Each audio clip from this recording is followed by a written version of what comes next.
अवतार the legend episode 279 Rudra vs Ranjit part 2।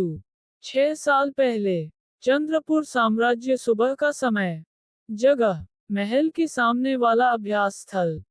कहानी आज से 6 पहले की होती है जब सुबह की रोशनी में महल के सामने अभ्यास मैदान में चहल पहल थी।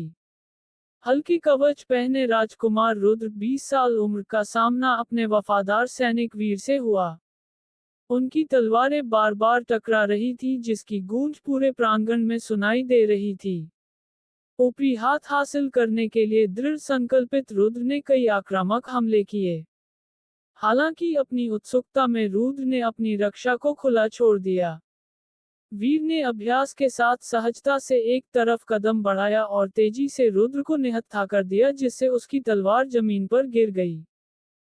तभी दूर सेनापति भानुराज के साथ खड़े महाराज वीरेंद्र गुस्से में मुस्कुराते हुए कहते हैं, महाराज वीरेंद्र, ये क्या हो रहा है? रुद्र, तुम एक मामूली सैनिक से हार गए। ये सुनकर रुद्र अपने सिर को झुकाए उन्हें कहता है, रुद्र, हम बस वीर को हराने ही वाले थे कि। रुद्र आगे कुछ कहता महाराज वीरेंद्र गुस्से में उन्हें बीच में ही रोक कर कहते हैं, महाराज वीरेंद्र की क्या हुआ? तुम्हारा आत्मविश्वास बढ़ गया और तुमने गलती की। ये कहकर वो रुद्र को डांटते हुए कहते हैं, महाराज वीरेंद्र, पता है ये बड़ी शर्म करने वाली बात है चूंकि तुमने इस देश के सबसे बड़े गुरुकुल से शिक्षा ली है, साथ ही तुमने महान राजकुमार का पद भी जीता है, पर तुम आज किससे हार गए पता है? एक ऐसे सैनिक से जिसने अपने जीवन में कभी गुरुकुल को देखा भी नहीं होगा। ये सुनकर रुद्र चुपचाप अपने सिर को झुकाए खड़ा रहता है। तभी महाराज वीरेंद्र उसे कहते हैं, महाराज वीरेंद्र, हमारे बाद हम इस साम्राज्य को एक ऐसा राजा देना चाहते हैं जो कि इस साम्राज्य को संभाल सके, न कि ऐसा जो अपने आत्मविश्वास के चक्कर में एक मामूली सैनिक से हार जाए। ये कहकर वो सेनापति भानुराज के साथ वहां से चले जाते हैं। जिसके बाद रुद्र अपने आसपास खड़े सैनिकों के देखकर गुस्से में वहां से महल की ओर जाने लगता है। कुछ देर बाद जगह छत के ऊपर, वहां रुद्र सुबह सुबह हुए उस घटना को याद करके गुस्से में कहते हैं, रुद्र, क्या समझते हैं वो खुद को? जब से वो महाकाल आया है पिताश्री, तब से पागलों की तरह हो गए हैं। ये कहकर वो गुस्से में कहता है, रुद्र, उन्हें लगता है मैं कुछ नहीं कर सकता। तभी पीछे से किसी के कहने की आवाज सुनाई देता है, ध्रुवा, 19 साल उम्र, किसने कहा आप कुछ नहीं कर सकते राजकुमार? ये सुनकर रुद्र अचानक से अपने पीछे की ओर मुड़ अपने चेहरे पर एक मुस्कान रखे कहता है, रुद्र, अरे ध्रुवा, तुम आओ, यहाँ आओ। ये सुन ध्रुवा मुस्कुराते हुए उनके पास आकर उन्हें कहता है, ध्रुवा, वो बात छोड़िए राजकुमार, आप ये बताइए कि आपको किसने कहा आप कुछ नहीं कर सकते? रुद्र अपने चेहरे पर एक मुस्कान रखे, कौन और कह सकता है आपके और इस साम्राज्य के प्रिय महाराज? ध्रुवा ये सुनकर हैरान भरी नजरों से रुद्र की ओर देखकर कहता है, ध्रुवा, आप गलत समझ रहे हैं, राजकुमार महाराज तो आपको प्रेम करते हैं, वो कभी ऐसा कही नहीं सकते। रुद्र चिढ़ते हुए, नहीं ध्रुवा पिताश्री, अब राज्य के भूखे बन चुके हैं, वो ज्यादा समय न हमारे साथ और न माँ के साथ रहते हैं, वो हमेशा अपने मंत्रियों के साथ बस युद्ध की रणनीतियां बना रहे हैं। ये सुन ध्रुवा आगे कुछ कहता रुद्र कहता है, रुद्र, तुम मुझे आज अलेका छोड़ दो, ध्रुवा, मेरा मन आज ठीक नहीं है। ये सुनकर ध्रुवा बिना कुछ कहे वहां से जा ही रहा था कि तभी उसके मन में एक विचार आता है, जिसके बाद वो रुद्र के पास आकर उसे कहता है, ध्रुवा, क्यों ना हम कहीं घूमने चले राजकुमार, क्या पता आपका मन अच्छा हो जाए। ये सुनकर रुद्र चिढ़ते हुए कहता है, रुद्र, मैंने कहा ना, मुझे कहीं नहीं जाना, तुम जाओ। ये सुनकर ध्रुवा निराश भरे भाव से वहां से जा ही रहा था कि तभी पीछे से रुद्र कहता है, रुद्र, ठीक है, चलते हैं। ये सुनकर ध्रुवा अपने चेहरे पर एक मुस्कान रखे रुद्र की ओर देखता है, जिसके बाद रुद्र भी मुस्कुराते हुए कहता है, रुद्र, वैसे भी आज पूरा दिन महल में मन तो रहने वाला है, नहीं तो चलो कहाँ जाना है? जगह राज्य का एक जंगल। राजकुमार रुद्र और ध्रुवा अपने घोड़ों पर सवार होकर एक खूबसूरत जंगल से गुजरे। सुबह की धूप पेड़ों की घनी छतरी से छनकर आ रही थी।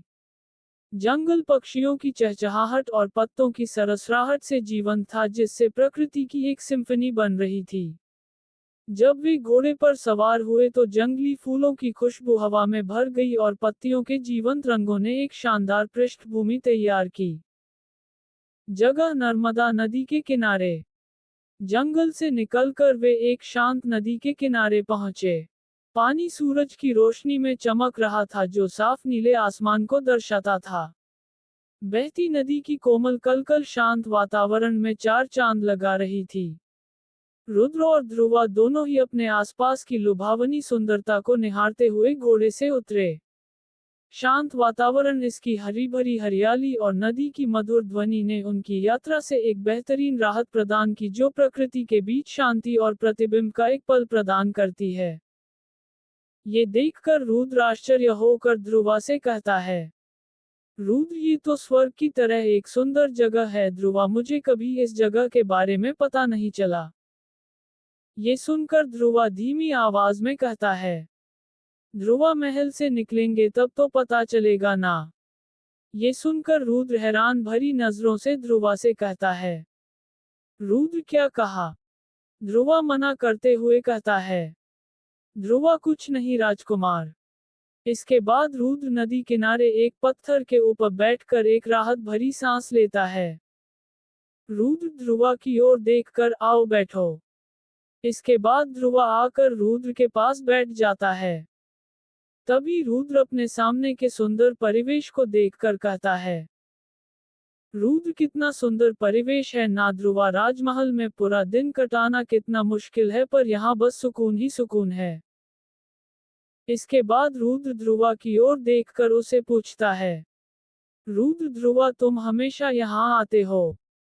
ध्रुवा मुस्कुराते हुए, जी नहीं राजकुमार, बस कभी दुखी होता हूँ या फिर अकेला महसूस करता हूँ तो कभी कभार यहाँ आ जाता हूँ।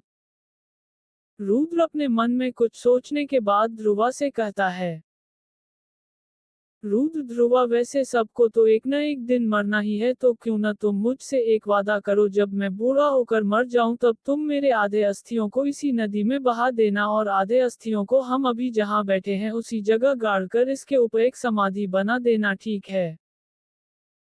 ध्रुवा नाराजगी जताते हुए, आप अभी से मरने की क्यों बात कर रहे हैं राजकुमार, मेरे होते हुए आपको मृत्यु भी छू नहीं सकती।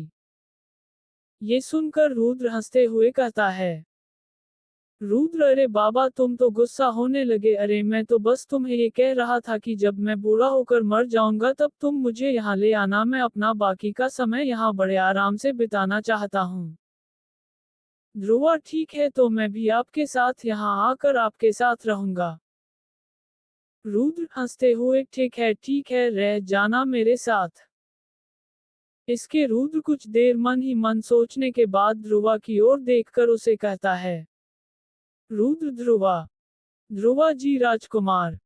रुद्र, क्या तुम मेरे लिए एक काम करोगे? ध्रुवा, जी आदेश दीजिए राजकुमार।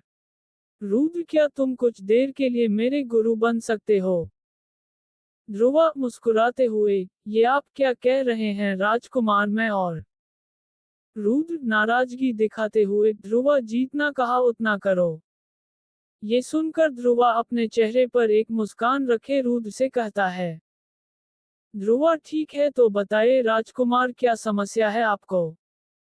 रुद्र नदी में बह रहे एक पत्ते को देखकर कहता है, रुद्र, मुझे कुछ अच्छा नहीं लग रहा है। ध्रुवा, ऐसा नहीं कि मुझे युद्ध लड़ना नहीं आता। मैंने गुरुकुल से शिक्षा ली है, यहाँ तक मैंने महान राजकुमार का पद भी जीता है, पर ऐसा लगता है कि उस महान राजकुमार के पद के लिए मैं लायक नहीं हूँ। ऐसा लगता है उस पद के लिए कोई और लायक था, पर भाग्य ने बस ऐसे ही मेरे हाथ में वो पद दे दिया हो। बस इसी कारण से मैं आजकल अभ्यास नहीं कर पा रहा हूँ। ध्रुवा रुद्र से कहता है, ध्रुवा, ऐसी कोई बात नहीं है राजकुमार, आप सच में उस पद के लिए लायक थे। रुद्र अपने चेहरे पर निराश भरे मुस्कान के साथ, नहीं ध्रुवा, तुम हमेशा मेरे गुणगान करते हो, जो कभी कभी मुझे अच्छा लगता है, पर मैं चाहता हूँ कि तुम मेरी बुराई भी करो, मेरे गलतियों को पकड़ो मुझे। रुद्र आगे कुछ कहता ध्रुवा उन्हें बीच में ही रोक कर कहता है, ध्रुवा आप लड़ाई के वक्त हार मान जाते हो जो आपको कमजोर बनाता है। ये सुनकर रुद्र कुछ देर ध्रुवा की ओर देखता है और मुस्कुराते हुए कहता है, रुद्र ये हुई ना बात।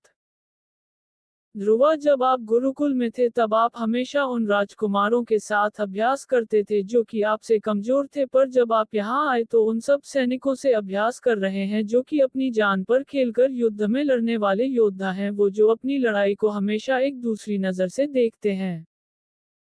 रुद्र हैरान भरी नजरों से, मतलब कौन से दूसरी नजर? ध्रुवा वो दूसरी नजर है कि वो अपनी लड़ाई को एक युद्ध की तरह देखते हैं, उन्हें पता है कि अगर वो हारेंगे तो इसके नतीजे में उन्हें क्या मिलेगी। रुद्र ये सुनकर ध्रुवा से पूछता है, रुद्र क्या महाकाल भी ऐसा सोचता होगा? ये सुनकर ध्रुवा के आगे युद्ध का वो मंजर आ जाता है जहां महाकाल के आगे सैकड़ों की तादाद में सैनिक खड़े हैं जिन्हें रोकने के लिए अकेला महाकाल उनकी ओर जा रहा था।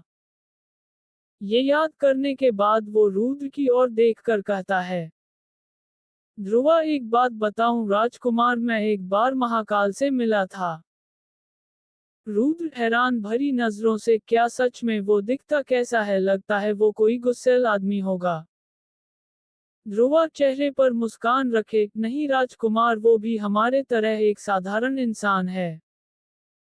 रुद्र हंसते हुए कहता है, रुद्र क्या बात कर रहे हो ध्रुवा, वो और साधारण इंसान? ध्रुवा शायद तुमने उसे कभी लड़ते नहीं देखा। ध्रुवा मुस्कुराते हुए, यही तो फर्क है हम में और उसमें राजकुमार। रुद्र हैरान भरी नजरों से, मतलब? ध्रुवा हम बस उसे लड़ता देखते हैं, ये नहीं देखते कि वो किस दृष्टिकोण से लड़ रहा है। रुद्र बात को गंभीरता से सोचकर, तो तुम ही बता दो कि वो किस दृष्टिकोण से लड़ता है। ध्रुवा ये भी उसी ने ही मुझे बताया था, उसने कहा था कि वो जब भी लड़ता है वो उस लड़ाई को अपने जीवन का आखिरी युद्ध समझता है, जिससे उसे साहस मिलता है कि अगर यही आखिरी युद्ध है तो मैं इस युद्ध में अपनी पूरी ताकत लगा दूंगा, और जब उसे लगता है कि वो हारने वाला है तब वो अपने जीवन के सभी मूल्यवान समय को याद करता है, और ये भी कि अगर वो ये युद्ध हार गया तो फल के अनुसार उसे क्या भुगतना होगा। इसके बाद ध्रुवा एक गहरी सांस लेकर रुद्र से कहता है, ध्रुवा वो ये सोचता है कि अगर वो युद्ध हार जाता है तो न कि वो बल्कि पूरा चंद्रपुर हार जाएगा, और सबसे बड़ी बात महाराज हार जाएंगे। ये छोटी छोटी स्मृतियां महाकाल को आगे बढ़ने में और युद्ध जीतने में उसे मदद करता है। और ये बस महाकाल ही नहीं बल्कि वो सभी सैनिक करते हैं जिनसे आप अभ्यास करते हैं। ये सुनकर रुद्र अपने चेहरे पर एक मुस्कान रखे ध्रुवा से कहता है, रुद्र सही है, तो क्या मैं अगर ये करूं तो क्या मैं भी महाकाल बन सकता हूं? ध्रुवा मुस्कुराते हुए, हर किसी के अंदर महाकाल है रामकुमार, बस उसे जगाने के लिए एक धक्के की जरूरत है जो बस हमारे अतीत के उन पलों से हो पाएगा जो आपको सबसे प्यारी हो। ये सुनकर रुद्र मुस्कुराते हुए ध्रुवा से कहता है, रुद्र ठीक है गुरुदेव। ये सुनकर दोनों हंसने लगते हैं। वर्तमान समय, जगह, महल के सामने वाला मैदान। तभी ये सब याद करने के बाद रुद्र, जो कि सांस न ले पाकर तड़प रहा था, जिसके गले को रंजीत ने दबोच के रखा था, उस समय रुद्र को वो सभी पल याद आने लगते हैं जो उसके जीवन के सबसे मूल्यवान समय थे। जैसे कि वो समय जब वो ध्रुवा से पहली बार मिला था, वो समय जब गुरुकुल में उसने अपना पहला कदम रखा था, वो पल जब उसने महान राजकुमार का पद जीता था, वो पल जब उसने पहली बार नंदिनी को एक चित्र में देखा था, वो पल जब ध्रुवा ने उसे हराया था, वो पल जब उसे पता चला कि ध्रुवा ही महाकाल है। वो ये सब याद कर ही रहा था, तभी उसे ध्रुवा की वो बात याद आती है जहां वो कह रहा था, ध्रुवा मुस्कुराते हुए, हर किसी के अंदर महाकाल है रामकुमार, बस उसे जगाने के लिए एक धक्के की जरूरत है जो बस हमारे अतीत के उन पलों से हो पाएगा जो आपको सबसे प्यारी हो। ये याद करते ही अचानक रुद्र के आंखों से आंसू निकलने लगते हैं, जिसके सहारे उसके आंखों में लगा वो तरल पदार्थ भी निकल आता है, जिसके कारण रुद्र को आगे का दृश्य साफ तौर पे दिखने लगता है और वो पूरी तरह से होश में आ जाता है। अवतार द लेजेंड एपिसोड 280 परिणाम। कहानी अब आगे। चंद्रपुर साम्राज्य। सुबह का समय। कुछ देर पहले। जगह महाराज वीरेंद्र का कमरा। कहानी की शुरुआत में हम देखते हैं कि महाराज वीरेंद्र अपने कमरे में आज के युद्ध के लिए तैयार हो रहे थे, तभी उस दौरान एक सैनिक आकर उन्हें कहता है, गौरा महाराज की जय हो। महाराज वीरेंद्र बिना उस सैनिक की ओर देखे, क्या सब आ गए हैं? गौरा जी महाराज, अभी बस प्रजा ही यहाँ पहुंची है। महाराज वीरेंद्र ये सुनकर कहते हैं, महाराज वीरेंद्र ठीक है, तुम जाओ, हम पहुंचते हैं। ये सुनकर वो सैनिक महाराज वीरेंद्र से अनुमति लेकर वहां से चला जाता है। तभी खिड़की में से कोई शख्स महाकाल के वेश में आकर महाराज वीरेंद्र से कहता है, महाकाल, आपने मुझे बुलाया? महाराज। महाराज वीरेंद्र अपने मुकुट को पहनते हुए, हाँ महाकाल। ये सुनकर महाकाल अपना सिर झुकाए महाराज वीरेंद्र से कहता है, महाकाल बताइए महाराज, मेरे लिए क्या आदेश है? ये सुनकर महाराज वीरेंद्र महाकाल की ओर देखकर उसे कहते हैं, महाराज वीरेंद्र, महाकाल, तुम्हारे लिए एक काम है, तुम्हें हमारे महल के पास वाले किले में जाना है और वहीं से तुम्हें आज होने वाले युद्ध पर नजर रखनी है। महाकाल जी महाराजा, पर वहां जाकर मुझे नजर रखनी क्यों है? ये सुनकर महाराज वीरेंद्र थोड़े नाराजगी जताते हुए महाकाल से कहते हैं, महाराज वीरेंद्र, क्या तुम मुझे पूछ रहे हो कि वहां जाकर नजर क्यों रखनी है? अगर ध्रुवा होता तो वो कब का समझ जाता। महाकाल सिर झुकाए, मुझे क्षमा करें महाराज। महाराज वीरेंद्र एक गहरी सांस लेकर, उस लड़ाई के समय सब ठीक रहा तो ठीक, पर अगर तुम्हें थोड़ा भी एहसास होता है कि रुद्र के जान को खतरा है तो तुम सीधे वहां से रंजीत का सिर उड़ा देना। ये सुनकर महाकाल मन ही मन थोड़ा डर जाता है और कहता है, महाकाल, पर महाराज, इससे राजपूत और यदेव के बीच लड़ाई छिड़ सकती है। महाराज वीरेंद्र अपने चेहरे पर एक मुस्कान रखे, हो जाने दो, ये सब कुछ जो हमारा है वो रुद्र का है और आगे आने वाले महीने में वो चंद्रपुर साम्राज्य का राजा बनेगा। अगर वो ही नहीं रहेगा तो क्या फायदा इस साम्राज्य का? मेरे पुत्र के लिए मैं पूरे राजपूत क्या पूरे संसार से लड़ने के लिए तैयार हूँ। ये सुनकर महाकाल अपना सिर झुकाए उन्हें कहता है, महाकाल, जो आज्ञा महाराज। वर्तमान समय। जगह महल के सामने वाला मैदान। वहां मैदान के चारों तरफ प्रजा के कुछ लोग पूरी तरह से गुस्से में थे तो कुछ रुद्र के लिए भगवान से प्रार्थना कर रहे हैं। रंजीत अपनी पूरी ताकत से रुद्र के गले को दबाने लगता है। तभी महाराज वीरेंद्र अपने किले के ऊपर की ओर देखते हैं, जहां महाकाल अपने धनुष में तीर लगाए रंजीत की ओर देख रहा होता है। महाराज वीरेंद्र रुद्र को तड़पता देख महाकाल की ओर देखकर उसे कुछ इशारा करते, तभी वहां मैदान में रुद्र के आंखों से वो तरल पदार्थ निकल जाता है जिससे उसे अब सब साफ तौर पर दिखने लगता है, जिसके कारण वो गुस्से में चिल्लाते हुए रंजीत के हाथों को पकड़कर अपने गले को उसके पकड़ से दूर करने लगता है। रंजीत भी चिल्लाते हुए रुद्र के गले को जोर से दबा ही रहा था कि तभी रुद्र अपने पूरी ताकत से रंजीत के हाथों को अपने गले से दूर कर देता है, जिसे देखकर हर किसी के हृदय में उम्मीद जगने लगती है। ये होता देख रंजीत हैरान भरी नजरों से कहता है, रंजीत, ये क्या हो रहा है? तभी रुद्र रंजीत के पेट में एक जोरदार लात मारता है जिससे रंजीत दूर जाकर गिरता है।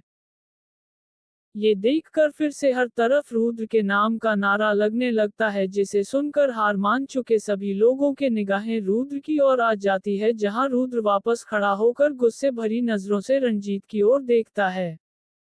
रंजीत ये देखकर पूरी तरह से डर जाता है और मन ही मन सोचता है, रंजीत, ये नामुमकिन है, इतना मार खाने के बाद भी रुद्र ऐसे मेरे सामने खड़ा कैसे हो सकता है?